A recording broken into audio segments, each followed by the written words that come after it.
as well. So if you missed this today, then it'll be here. Are we recording? Great. Welcome. Those of you who are here in person, and there's coffee here. And those of you guys who, excuse me, are joining us online, welcome to our monthly coffee with the principal. I'm Daniel Klatzker, and I'm the principal here at Lexington Junior High School. And again, this is our mid-year update. It will be recorded. Feel free to, if you have questions, to write your questions in the chat box if you're virtual, and we'll answer them here for you. And if you're in person, I'll be happy to answer any questions that you might have. So this is our monthly coffee with the principal. This is our mid-year update. I hope everybody had a wonderful and relaxing break. I know that the teachers and the students are refreshed. They're ready to get back to school again. We're looking forward to a very eventful and an awesome semester. So let's go ahead and get started. So today what we're going to do is we're going to talk about the following items. We're going to talk a little bit about our mid-year update. We're going to talk about Dave & Buster's. That's coming up on January 27th. That's our big project for the fun run. We're going to talk about Steamapalooza and OC Bridges, some of the clubs that's happening, registration. And then we're going to end with one of the campaigns that we're doing, which is a closer look at how do we combat hurtful speech, right? This is a big thing that we're seeing. And finally, we'll end with second semester calendar and events. Excuse me. Again, we are going to be hosting another coffee with the principal next month. That's going to go into more details on some of these items. So let's go ahead and get started. All right, our first thing is I wanted to just share with you all of the amazing things that we did first semester. I just had our staff meeting. I shared the same slide with our staff, which is what have we accomplished this first semester, right? And we tend to get bogged down with the day-to-day activities of being in our classrooms or being at home. And we forget about all of those events that make Lexington such an amazing space and the things that your kids are participating in, right? Everything from the fun run activities to the sporting events, to lunch with the lion, to the back to school days, to our club rushes, to our lunchtime activities, to our dance events. This is along with all of the academic things that are happening in the classroom, right? This is such a busy campus. And this is just a few of the items that your child might have participated in, whether it was choir or theater production, or perhaps maybe, excuse me, OC Bridges or Dia de los Muertos, or it could have been a combination of these items. So reflecting back on first semester, it is amazing how many events we have done. It's amazing how many things your kids have been participating in. And when we look forward into second semester, you're going to see how many more things that they have opportunities to participate in. So let's jump into it. All right, the first thing I want to talk about is safety and emergency. Safety and emergency, we have planned for a few more drills here on campus. We do drills once a quarter on campus, quarterly. And for our safety and emergency, what we did last semester was we participated in the Great Shakeout. We did lockdown drills for emergency procedures. We had presentations from our SRO, which stands for Safety Resource Officer, to talk to our staff about lockdown. We had a drug presentation on the different drugs that are happening in our community. We presented that to both the staff and to parents at home, and we brought in an expert to talk about the trends. You can find that on our website. In addition to that, we had our social worker present, and we did our earthquake drill. It was really a successful drill. We relocated our kids. We use an app on campus called Nixle. Our Nixle app is an emergency app, where in case of an emergency, as in the administrators have the ability to communicate directly with all the teachers and all the staff on campus, especially in a very fast and rapid way. And it goes out to their emails, it goes out to their text messages, and it's our way of communicating for any particular emergency that might happen, whether it's more serious or whether it's not as serious. And so we have all of these pieces that have been put into place. And this semester, this quarter, what we're going to end up doing is we're going to be doing a earthquake drill. And we're going to prepare our students and our staff to what happens if there is an emergency situation that doesn't happen in a period, right? We all know that sometimes emergencies happen in that non-instructional time, where it might be in lunchtime, right? Or it might be in passing periods. And so we want to make sure we have a system in place so that our students know where to go. All right. And then the other thing is we're going to continue our lockdown drills. And we have a new SRO.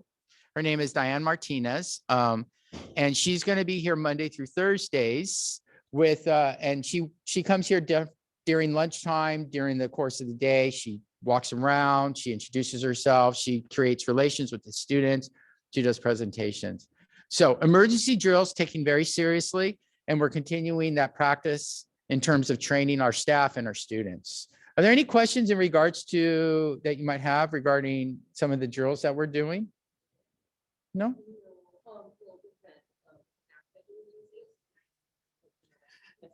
Yeah, the Nixle app.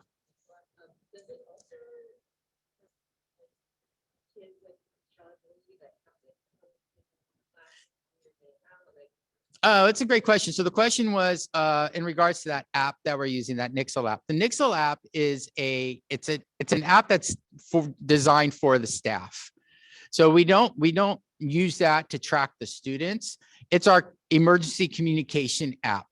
It's at all of our sites, and we all have access to it on our cell phones so that we can send out an emergency response notification immediately, not necessarily through the PA system or an email if you don't access, but everybody has access to their cell phones, right? So the teachers will be able to look at it, and it could be anything from the internet is down, right? And I'm able to get that out quickly to we're doing a false alarm or something more serious. In terms of making sure the kids are accountable in the classroom, all the teachers have their roll sheets, and they take roll at the beginning of the period. When they go out to the field for an emergency procedure, they have an absence report on there, and they take roll again once they're out there. And what they do is they write down if there's any students that are not presently there. While they're out on the field, that runner takes it to our control center, and our control center takes it and compares it to the database to see if those students are actually absent or if it's something that they're missing in that classroom, right? So we have that system that's in place. I hope that answers your question. I know that Cypress uses, I don't know if you have a student at Cypress, but they use the 5-star app as all path monitor campus wide. Yeah. We don't really use that system here. We also don't have the 3,000 students that they have. Yeah. So it becomes a lot harder to know where students are at all times at the high school level compared to the junior high level. Yeah. So what Mr. Barber was sharing for our folks online is the 5-star app. We are slowly starting to implement that 5-star app. So if you have a sibling of a student here who's at Cypress, they might use that app as well. All right. One of the programs that we're going to be working on throughout this entire year, it's called Achieving Creative Excellence. It's ACE program. Currently, we have about 28 students that are involved in it on campus. Your child might be one of them. We offer this at the beginning of the year, and this is a culminating project for our students who want to participate in some sort of creative expression. This is where they are given a mentor. We have about 10 mentors on campus who take these students and take them through an entire experience to an end product in some sort of creative expression, where it could be art, sculpturing, it could be music making, it could be visual or performing arts, it could be cooking. And then at the end, we do interviews on April 6th. So if you have a current 7th grader and you're like, oh, I didn't know about this program, then we'll have an opportunity again next year as an 8th grader to participate. We present it, we advertise it, and we actually had about 40 plus students who wanted to do it, but only about 28 of them are actually completing it all the way to the very end. And it's a really huge project. It's very rewarding for our kiddos. And so this is happening on April 6th. We have ongoing support, and we're going to continue these academic supports, social emotional supports through this second semester. We've seen trends happen first semester. We see these trends with both behaviors and also social emotional trends. And we want to make sure that we're continuing to build on those support systems. So here's a highlight of some of the pieces that we're doing right now. Last semester, we always have a homework club for our general students, right? This happens Monday through Thursday, not on Fridays, from 2:30 to 3:30 right here in our media center in our library. And it is monitored by a teacher who will help out as needed and tutor the students as needed, right? A lot of our kiddos will come in here after school from 2:30 to 3:30. It's an open door process. They don't need to sign up to be in here, but they do have to check in when they come in, right? And then they're working in here, they're getting help in here. It's a good place for them to be after school.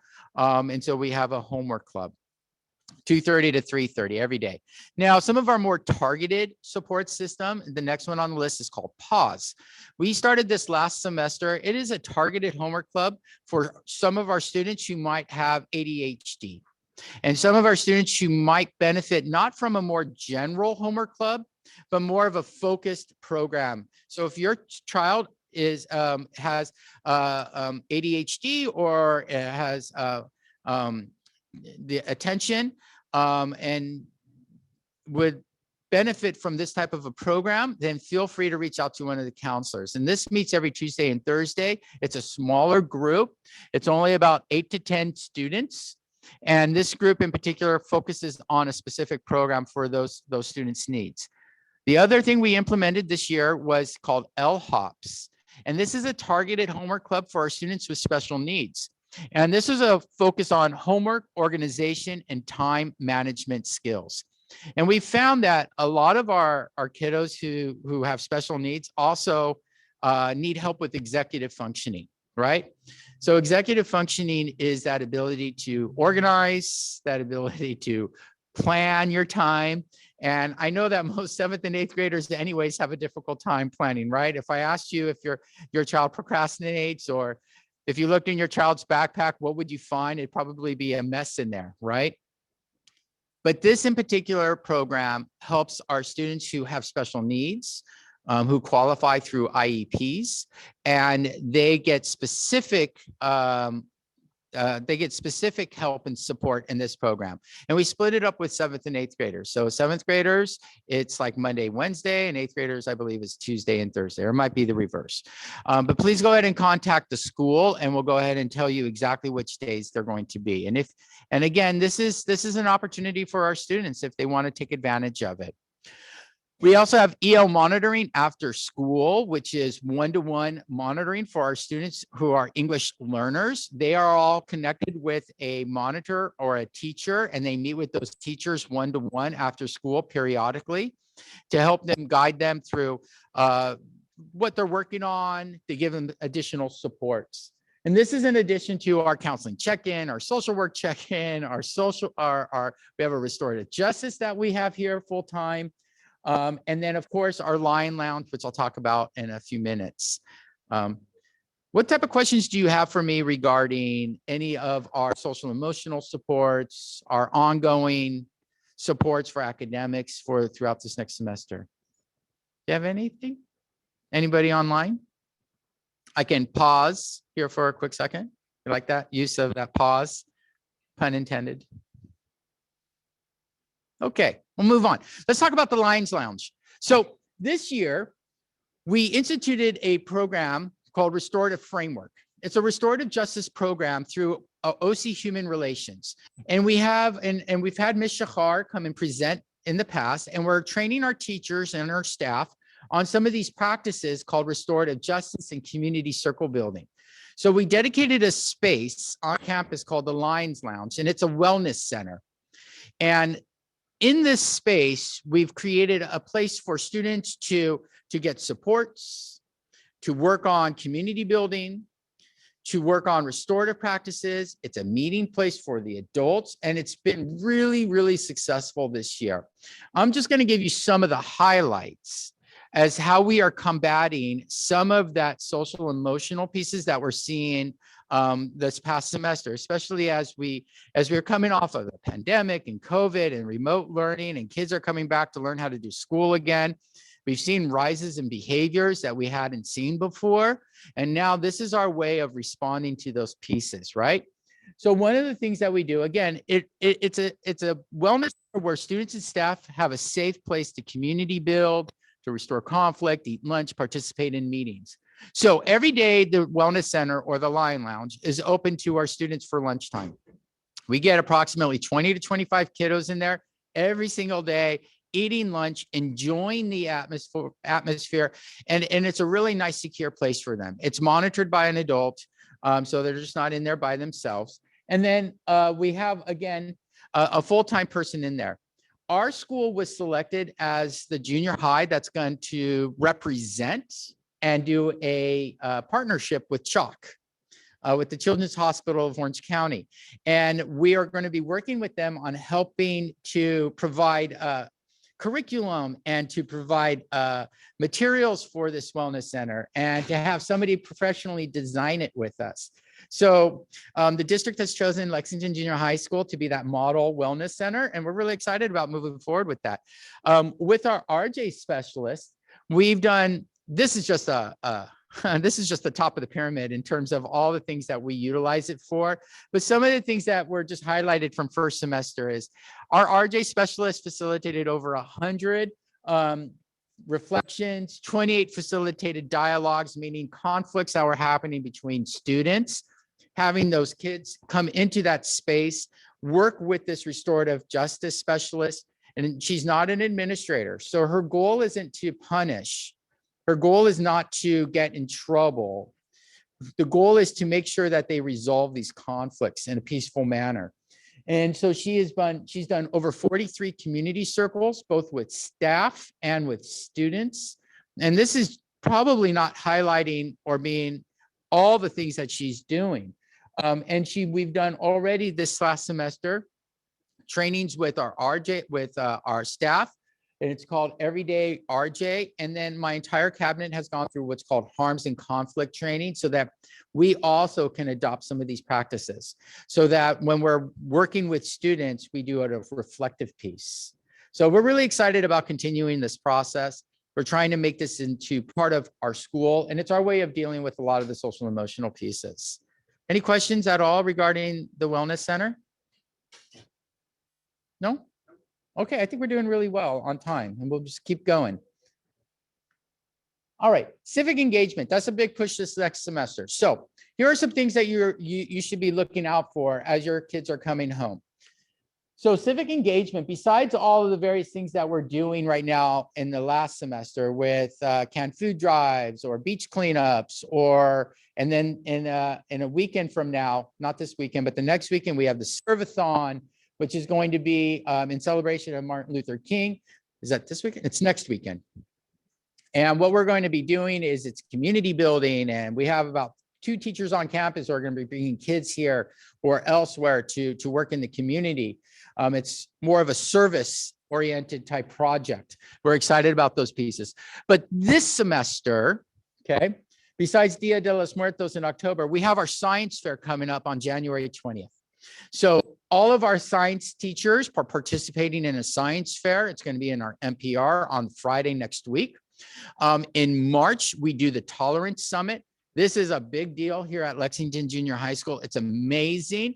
Be on the lookout for this. Come February, they're going to start working on it. And what will happen is it'll take place in the English classes. And 7th grade and 8th grade will have different jobs to do. They'll different projects they're going to do. In the 8th grade, they're going to be presenting what's called TED Talks or PowerPoint slide presentations on a subject that is important to them. It's their voice. And they first practice it in the classrooms. And then kids who are selected will present to the entire school. And it's one day, all of the school will watch them and listen to them present on whatever topic they've investigated on, and that's important for them. The 7th graders participate as well. They do something similar in their classes, but then what they end up doing is they end up bringing this to a more of a conference. So it's a day where all the kids go and they visit our NPR, and they have different booths of whatever it might be that they've come up with that they want to share out. So this is a great civic engagement project that we're really proud of here. That happens in March. It's a full week. We do activities on the grass and throughout lunchtime, and then we have all these pieces that are involved in it. Theater gets involved, as well as some of the other departments. In April, we have our STEAMapalooza Day. I'll show you a flyer. A lot of information will go out. That's a district-wide civic engagement piece in April. And it's on a Saturday, and we'll have representation from Lexington that will go out and participate in some sort of STEAM or civic engagement. STEAM stands for the science, technology, engineering, arts, and math. And we'll have those pieces go out. And then we're going to end the semester with our Lexington capstone project that we're introducing this year. And it'll be our first year with our 8th graders doing it. And in this is, we're calling it Pop Prints. And what it'll be is our 8th graders will be taking all of their projects that they might have worked on throughout the entire first semester and second semester, working with the teachers to reflect back on those pieces and then present to their peers. And our 7th graders are going to be busy collecting these projects, right? And working on reflections, right? These are called artifacts, the different projects or tasks that maybe somebody did in English or math or science. And then they'll have an opportunity to share what was impactful for them. What did they get out of Lexington Junior High School? How do they want to be remembered, right? What was the best activity? And they'll have an opportunity to share it with their 7th grade friends or peers through a portfolio. And we're calling this Pop Prints, leaving a paw print on someone. So we're really excited about these civic engagement projects. So this is going to keep your kids very, very busy throughout the entire semester, believe me. Do you guys have any questions on some of these civic engagement pieces? The conference thing, is that something that So the question was, what class do we do the Pop Prints in? The Pop Prints is actually going to be school-wide. So there's going to be a day where they're going to be collecting these artifacts, and they should be doing projects or artifacts in all of their classes, some sort of project or artifact, not just worksheets, right? Or reading a textbook and then answering questions. These are like culminating type projects. So for English, math, science, history, it doesn't matter. And then they'll have a day where they're going to collect them, put them in a portfolio in e-cadence, and then they're going to be presenting them. Yeah, exciting stuff. Is the science fair available for parents to attend? Oh, good question. Is the science fair available for parents to attend? No, it's not. It's on campus, and it's we have to go. It's the teachers who are going to be there. But I'm sure that Jonathan will be posting this in a live stream, and we'll have lots of pictures. But no, it's not open to the parents. Any other question? That was a great question. Thank you. All right. I talked about Dave & Buster's. Did I talk about this yet? All right, Dave & Buster's. This is our next thing that's coming up. January 27th is a non-student day, right? Remember that, folks. That Friday is a non-student day. It's a professional learning day for the teachers. It is no late start on that week, okay? It's going to be a little confusing that Thursday is a regular Thursday because we have no school on Friday. This is our day where we celebrate and we allow the students who raised a certain amount of donations through the fun run to participate. And Jonathan, help me out here. How many kiddos do we have? I thought it was about a little bit over 300, right? About 300 plus kids. We're going to be busing from here at Lexington to Dave & Buster's, giving them cards to have pizza and play games. And let me tell you, they love it. And in the meantime, the teachers will be working on professional learning and monitoring and supervising the students. It's a great day. The kids love it. It's the grand prize that we celebrate those kids. So, but for everybody, it's a non-student day, unless you are participating in the Dave & Buster's fun run experience. And then more information will be going home to those kids about what time to come here to meet the buses and what time you'll be coming home, and permission slips and all those pieces. All right. Okay. All right. One of the other things that we've been working on this year is OC Bridges and Club. This is an organization that we have about, I'd say about 30 students that are involved in on campus. And it's through OC Human Relations. And it is a yearly thing that we have an advisor for. And what they do is they work on student-led campaign projects. And I'm not sure if anybody in that's watching has a student that's involved in this, but they come up with their own projects that they feel it is important for them to share. And they share it with the student body. So their campaign, they did a retreat this last semester, and their campus concerns, they choose one to build the campus environment where we're respectful of diversity, where everyone feels safe, welcome, and respected, right? These are these big pieces that we want to continue doing here at Lexington. So this year, for 2022-2023 campaigns, which is going to come out this next semester, they're going to be focusing specifically on hate speech and racism, and hate speech towards all different types of groups. And then they're going to be focusing on bullying and harassment. And that bullying word, that's a big umbrella word for different types of behaviors that are hurtful towards others, right? Whether it's name calling, whether it's aggressiveness, or whether it is more of a harassment. And then there's sexism, and they wanted to focus also on sexism. So these are the three main topics that were student generated, that was student centered, and that they're focusing on for their peers as bringing out their campaigns. We're really excited for them to do this. Are there any questions at all about OC Bridges? Miss Nadine is the advisor for OC Bridges. She's an English teacher here on campus. Maybe one of your children have her as a 7th or 8th grade English teacher. All right, I shared a little bit about STEAMapalooza coming up. This is a save the date for April 22nd. It will be at Loera High School. Parents are absolutely welcome to join us for STEAMapalooza. This is a community event where, oops, excuse me. Turn that down. So where the parents, is this still on? Yeah. Okay. Where the parents are able to join their students to see all of the various CTE and other STEAM products that's happening in the district. We're going to have representation from Lexington. It can be anything from drones to other pieces of robotics to cybersecurity to artificial intelligence, and it's all of these pieces are coming together at Loera High School for a fantastic day. So we're looking forward to participating. It's April 22nd. It's a half day from 9 a.m. to 1 p.m. Okay, and there'll be a lot of information that goes out about all of these pieces. All right, woo, we're almost done here, folks. So thank you for bearing with me, and this is recorded, so you can go back in time and look at this. All right, here we are, registration season. This is a big deal, right?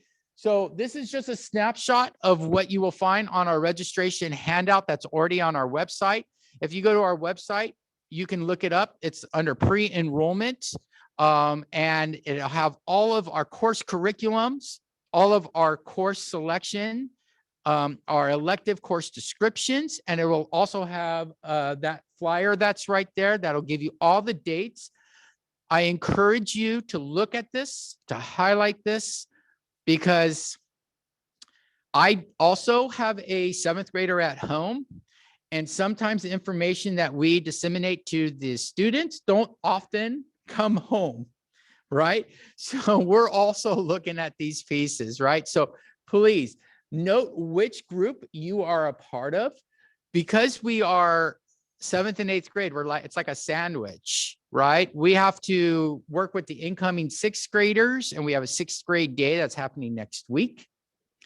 So if you're a parent of a 6th grader, all the Cypress Elementary 6th graders that plan on coming here are going to have a couple hours to see our electives and walk our campus. We're excited about that.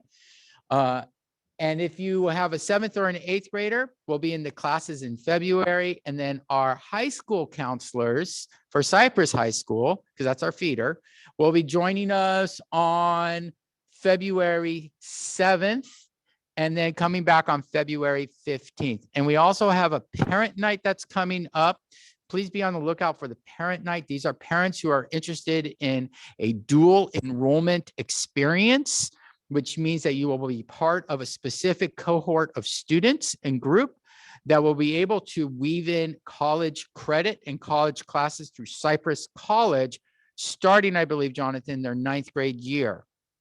Okay, this is only for our outgoing 8th graders. It's not for 7th graders, but if you are interested in this, please join us for that night. Okay, we're looking forward to seeing this new program that's coming out. Okay, and there'll be a lot of information. It's going to be presented by Cypress College and the Cypress counselors, we're just hosting the location. All right. And then obviously this is going to go on through the rest of the semester, but these are the big dates that you need to be aware of. So I'm going to take a minute here and pause to see if you have any registration questions as they are coming up, or if you have questions. Yes.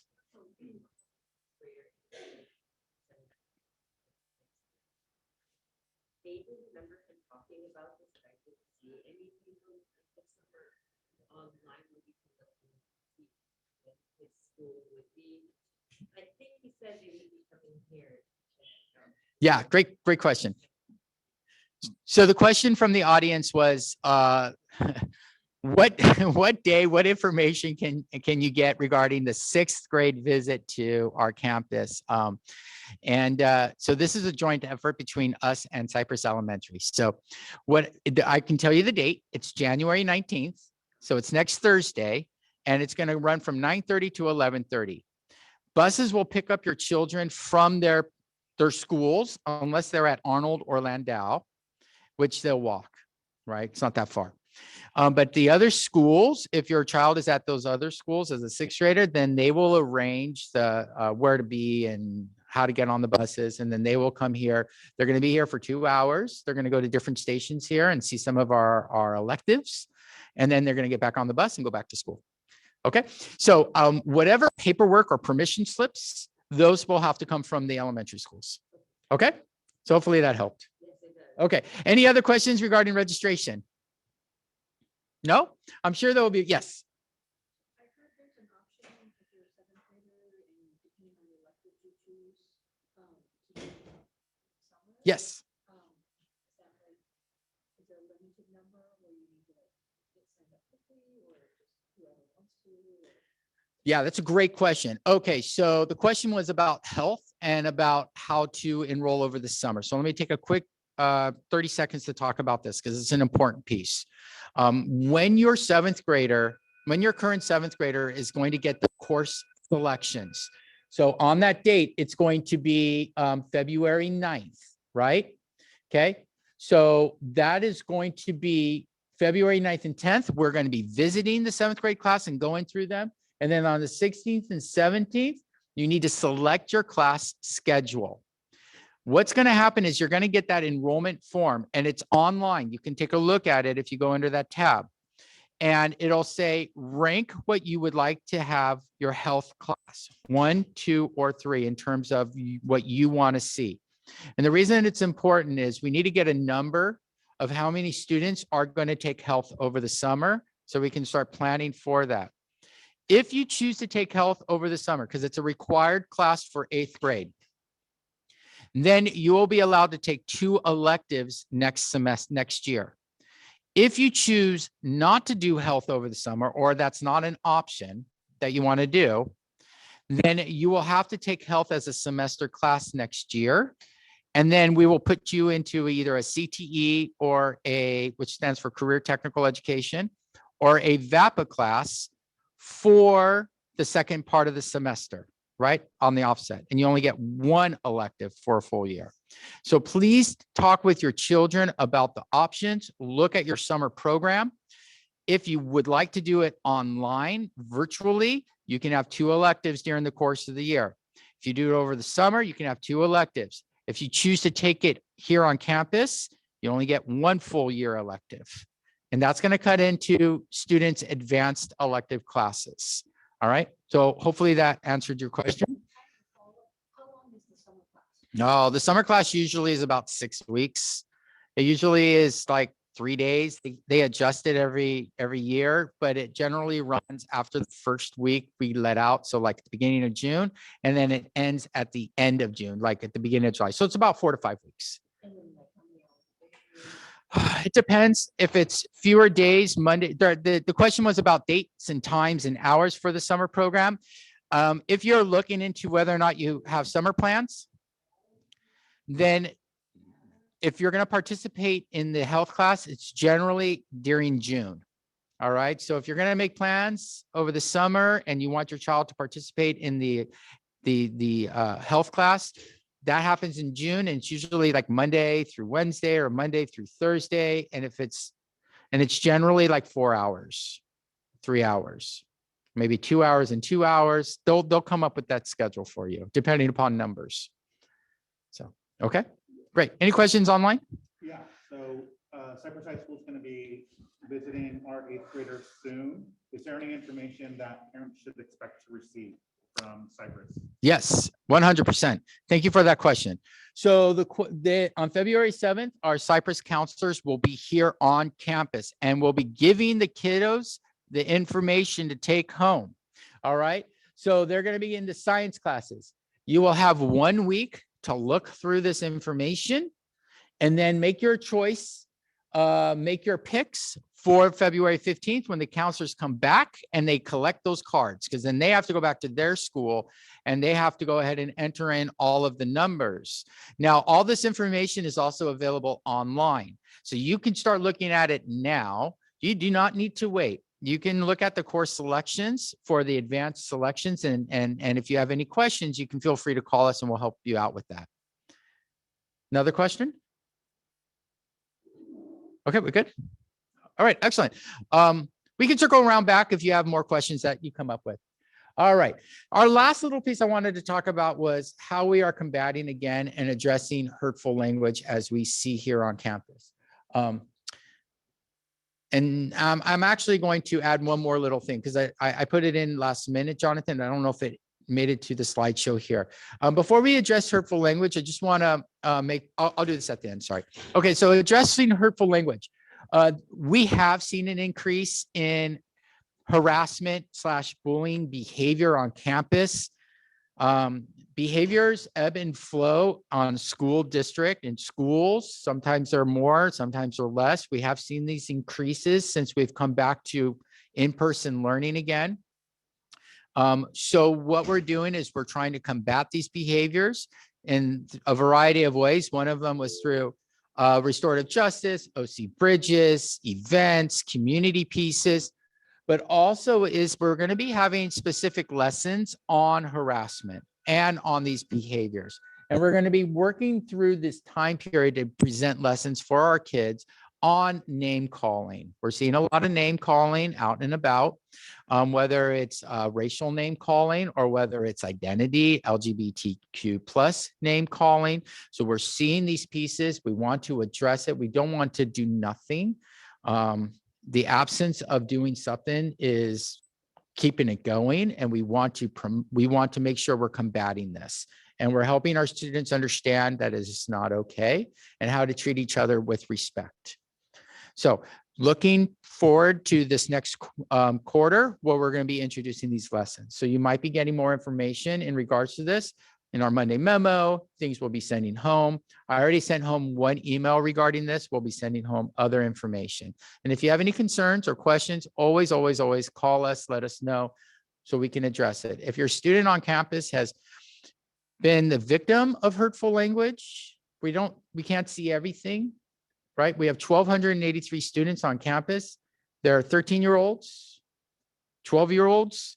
Some of them are impulsive. Many of them are impulsive. Doesn't excuse the language that's being used. However, if something happens out of the sight of a supervisor or a teacher, then please encourage your child to come up to the main office and let us know so that we can take care of it and have those conversations with students and with parents. All right. We need your help in helping us combat this. So do any questions regarding hurtful language that are lessons that we're going to be coming up? No? Okay. And then the last thing is we're going to talk about is our upcoming events. All right, so this is just a snapshot of things that were happening. We don't have any school on Monday, so no school on Monday. Our 6th grade day is the 19th. The 20th is our science fair. We have our 27th is our PD day. Believe it or not, there's only 3 weeks in January. It's really fast. On February 8th is our Valentine's dance. It's going to be a great event here on campus. Remember, our dances only go to 4 o'clock, which is amazing. I love it. Okay, so we're here. The kids have a great time. If you've seen our pictures online, it's fantastic. All kids are welcome.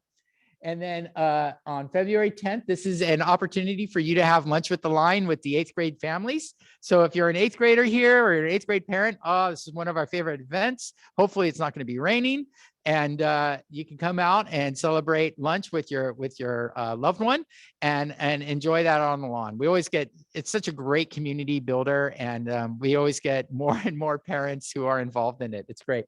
And then this is another opportunity for volunteers, for parents. You can participate and be a part of our book fair that's happening February 14th through the 17th through our PTSA. And we reorganize our library. And it becomes this great book fair where the kids can come in with their classes and select all different types of books, but more than just books, posters and different trinkets and things of that nature. And then we always need parent volunteers for those pieces as well. So feel free to reach out to the school if you want to volunteer, and we'll get you going with that part of it. And the last thing I want to mention is 3rd quarter sports. Okay, I had a slide on the other presentation, so I'll just share this with you, and you can find this information online. 3rd quarter sports is boys basketball. It's girls basketball, boys soccer, and it is cross country, boys and girls. So if your child is interested in participating in intramural sports 3rd quarter, we did have a meeting yesterday regarding these sports.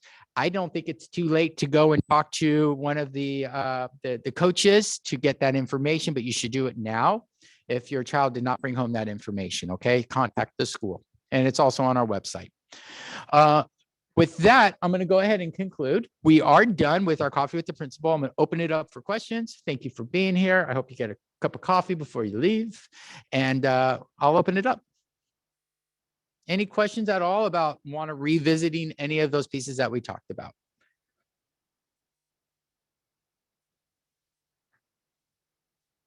Okay. All right. Well, this is going to be recorded, and so you can revisit this at any time online. We do send this information out. Again, we appreciate everybody and all the support you give Lexington to make it a great school. We're excited that we're starting the 2nd semester strong with all of these events. And we're excited that our students have come back restful. Our teachers are coming back excited. And we're looking forward to another great semester here at Lexington. So again, thank you everybody for your support. And always, always, always reach out to us if you need anything. All right, thank you. Oh. Does Lexington have an 8th grade graduation? Okay, so that's a great question. 8th grade graduation is the question. We do not have an 8th grade graduation where somebody walks across and we hand them a diploma or a promotion certificate. We do an 8th grade festivity on that last day, where we invite all of our 8th graders to an assembly. There's a sort of a video that's put together, like remembering the year. And then they have an amazing day out in the quad here with all types of games and activities. And then we give them the promotion certificates and whatnot. It is a great day, but none of the junior highs in our district are doing actual graduation ceremonies. We are moving towards those festivities. We do have, as we get closer to the end of the year, it's called the Line Awards. So the Line Awards it's a big event that'll happen around May, and it'll be all of the students that are being recognized by their teachers, by the departments, and it's a big deal. And that where we invite the students up, they receive an award, and then they get pictures, and that happens in May. Any other questions, Jonathan? All right. Any questions from the audience? All right. Well, thank you again, folks, for being here today. I hope you have a wonderful day. I hope that you can get coffee at home. Make sure you fill up another cup of coffee. And again, here you can have some coffee. And we're always here for you guys. Thank you so much. Okay. Bye-bye, everyone.